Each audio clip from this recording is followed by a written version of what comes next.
నమస్తే, welcome to 99 TV. ఆడుదాం ఆంధ్ర. రోజా గారు ఆంధ్రాతో ఆడారా, లేకపోతే ఆడుదాం ఆంధ్ర అనే స్కీమ్ తోటి ప్రభుత్వ ఖజానాకి బొక్కబెట్టారా? ఈ సందేహం చాలా రోజులుగా కూటమి పక్షాల నాయకులు వ్యక్తం చేస్తూ వచ్చారు. బహిరంగంగా ఆరోపణలు చేశారు. 120 కోట్ల రూపాయల మేరకు అవినీతి చేశారు మంత్రి రోజా గారు, మాజీ మంత్రి రోజా గారు, ఆవిడ మంత్రిగా ఉన్న సమయంలో అనేది వాళ్ళ అభియోగం. తాజాగా అభియోగం ఏంటంటే మొత్తం 400 కోట్ల రూపాయలకు చేరిందిట. మొత్తానికి రోజా చుట్టూ ఉచ్చు బిగిస్తోంది. దానికోసం ఒక ఇండిపెండెంట్ కమిటీని ఏర్పాటు చేస్తున్నట్టు మంత్రి రాంప్రసాద్ రెడ్డి నేరుగా అసెంబ్లీలో చెప్పారు. 45 రోజుల వ్యవధిలో ఆ కమిటీ దీంట్లో ఉన్న లొసుగులన్నీ ఎలా జరిగింది, ఈ స్కీమ్ని ఎలా తప్పుదోవ పట్టించి డబ్బులు నొక్కేశారు, ఆడుదాం ఆంధ్ర పేరుతోటి ఆ స్కీమ్ కింద ఎవరితో ఆడుకున్నారు, ఎంత డబ్బు ఖర్చు పెట్టారు, ఇదొక ప్రశ్న. మంత్రి రాంప్రసాద్ రెడ్డి చెప్పిన 4 రోజుల వ్యవధిలో మళ్ళీ ఎమ్మెల్యే భూమా అఖిలప్రియ విరుచుకుపడ్డారు అసెంబ్లీలో. రోజా గారి సంగతి తేల్చేదాకా ఊరుకోమని చెప్పేశారు. ఆడుదాం ఆంధ్ర పేరుతోటి ప్రజలతో ఆడుకున్నారు, ప్రభుత్వ ఖజానాతో ఆడుకున్నారు, అలాగే స్పోర్ట్స్ మెన్ని ఎంకరేజ్ చేయకుండా ఆ సొమ్మంతా ఇల్లే నొక్కేశారనేది ఆవిడ అభియోగం. వరుసగా చూస్తే అంటే సీక్వెన్స్ని కనుక మనం ఫాలో అయితే అటు మంత్రులు రోజా గారి మీద దాడి చేశారు అవినీతి ఆరోపణలకు సంబంధించి, ఇటు అసెంబ్లీలో కూడా ఈ దాడి కొనసాగుతోంది. సో ఒకరిని ఫిక్స్ చేయడానికి కావాల్సిన గ్రౌండ్ అంతా ప్రభుత్వం ప్రిపేర్ చేస్తోంది.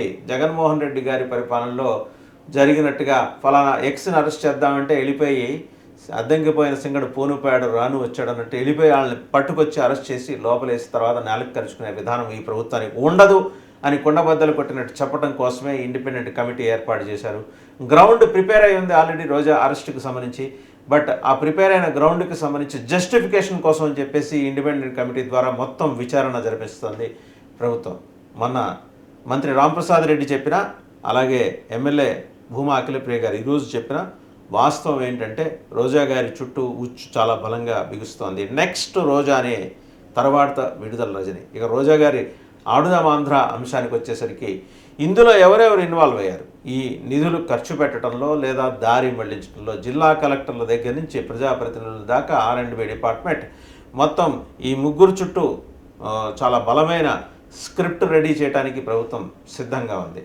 విత్ ఎవిడెన్స్, ప్రాపర్ ఎవిడెన్స్, ఏదో గాలిపోగేసిన ఎవిడెన్స్ కాదు, ప్రాపర్ ఎవిడెన్స్ తోటి, డాక్యుమెంటరీ ఎవిడెన్స్ తోటి R&B ద్వారా ఎంత ఖర్చు అయింది అండ్ జిల్లా కలెక్టర్స్ ద్వారా ఎంత రిలీజ్ చేయించారు, ప్రజాప్రతినిధులు ఎంత ఖర్చు పెట్టించారు, ఎందుకంటే వాళ్ళు నేరుగా ఖర్చు పెట్టడానికి ఉండదు కాబట్టి ఈ లెక్కలన్నీ కూడా మొత్తం అనా పైసలతో సహా ప్రభుత్వం సిద్ధం చేసింది, కూటమి సర్కార్ సిద్ధం చేసింది. రోజా గారు మీరు తరచూ సవాల్ విసురుతున్నారు కదా, మీకు దమ్ముంటే అరెస్ట్ చేయండి, దమ్ముంటే అరెస్ట్ చేయండి, మీరు కానీ మీ నాయకుడు కానీ. మీ ప్రభుత్వానికి దమ్ము ఉంది, కూటమి పక్షాలకి దమ్ము ఉంది, వాళ్ళు 124 మంది ఉన్నారు, ఖచ్చితంగా అరెస్ట్ చేస్తారు, మీరేం బెంగ పెట్టుకోక్కర్లేదు అనేది దానికి ఉదాహరణగా అసెంబ్లీలో చేసిన ప్రస్తావనలు. ఎందుకంటే ప్రభుత్వం ఒక కార్యక్రమం చేస్తోంది అంటే ప్రాపర్గా ఎవిడెన్స్ బిల్డ్ చేసుకుని కానీ ముందుకు వెళ్ళొద్దని చెప్పేసి ముఖ్యమంత్రి చంద్రబాబు నాయుడు గారి సూచన.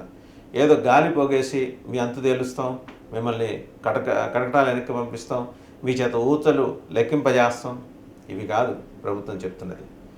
ఎవిడెన్స్ పెట్టుకుందాం. మనం ఇంతకుముందు అవినీతి ఆరోపణలు ఫలానా వాళ్ళ మీరు చేసి ఉండొచ్చు, బట్ ప్రాపర్గా అవన్నీ కోర్టులో నిలబడాలంటే ఎవిడెన్స్ ఉండాలి. ఆ ఎవిడెన్స్ సేకరించాలంటే ఇట్ టేక్స్ టైం సమ్టైమ్స్. చాలా సందర్భాల్లో ఎక్కువ వ్యవధి తీసుకోవచ్చు.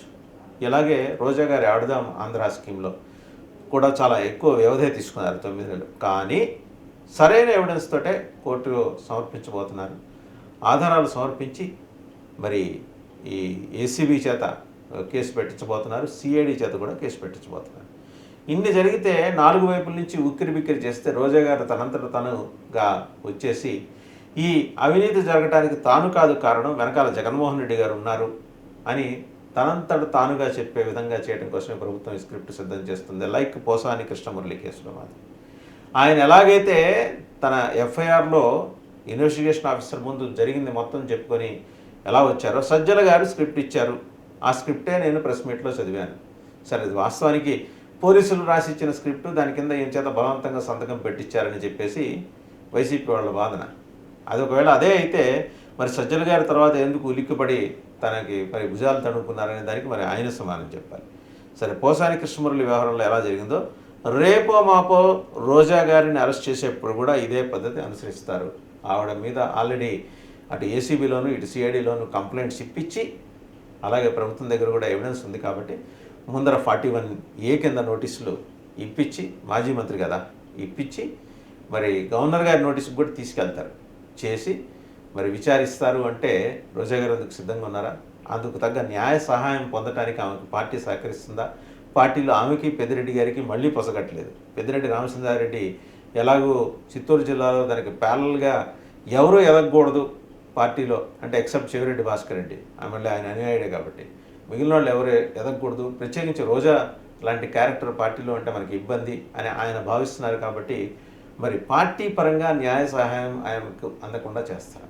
ఇక ఆడుదాం ఆంధ్ర విషయానికి వస్తే, అందులో నిజంగా 119 కోట్ల రూపాయల స్కామ్ జరిగేంతటి వెసులుబాటు అన్ని నిధులు అందులో ఉన్నాయా? దానికి ఆ డిపార్ట్మెంట్కి, స్పోర్ట్స్ డిపార్ట్మెంట్కి ఇది కూడా చెక్ చేయాల్సిన విషయం. సరే, ప్రభుత్వం తలుచుకుంటే కేసులకు కొదవ, రాజుగారు తలుచుకుంటే కొరడా దెబ్బలకు కొదవ అన్నట్టు కేసులు వస్తాయి.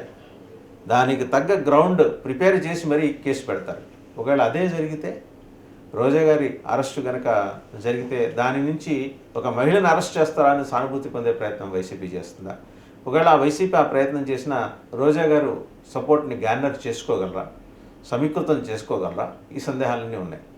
అసలే ఆవిడకి అటు యాంకర్ శ్యామలతోటి మరి ఆవిడ ఈ మధ్యకాలంలో ఎక్కువగా సెల్ఫీ వీడియోలు రిలీజ్ చేసి, పార్టీ పరంగా ఎక్కడ విడిగా మాట్లాడి సెల్ఫీ వీడియోలు రిలీజ్ చేసి ఎలా రోజా గారి స్థానాన్ని ఆక్రమించడానికి ప్రయత్నం చేస్తుందో, మరోపక్క వరుడు కళ్యాణి, ఇంతమంది పోటీదారులు ఉండగా రోజా గారు ఫేడ్ అవుట్ అయిపోయిన తర్వాత ఆమెకు పార్టీ పరంగా సపోర్ట్ వస్తుందా, లీగల్ సపోర్ట్ వస్తుందా అనే సందేహం. పెద్ద పెద్ద కేసులకి పెద్ద పెద్ద లాయర్లని పెడుతున్న వైసీపీ రోజా గారి దగ్గర వచ్చేప్పటికి మళ్ళీ ఓటమికి care of address brand ambassador అయిన పొన్నవోలు సుధాకర్ రెడ్డి గారిని నియమిస్తారా అడ్వకేట్గా? ఇలాంటి సందేహాలు ఆల్రెడీ దానికి సంబంధించి పార్టీలో అంతర్గతంగా చర్చ జరుగుతోంది. ఒకవేళ రోజా గారి అరెస్ట్ అంటూ జరిగితే న్యాయ సహాయం అందించడం కోసం ఏం చేయాలి?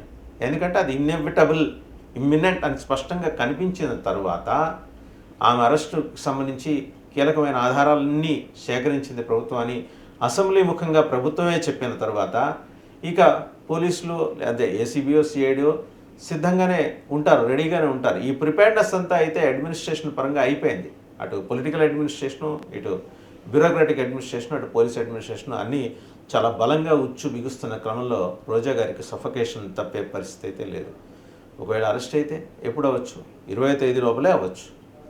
ఇప్పటిదాకా మనం థంబ్నెయిల్స్ చూస్తూ వస్తున్నాం. రోజా ఇంకో గంటలో అరెస్ట్, ఇంకో అరగంటలో అరెస్ట్ అని.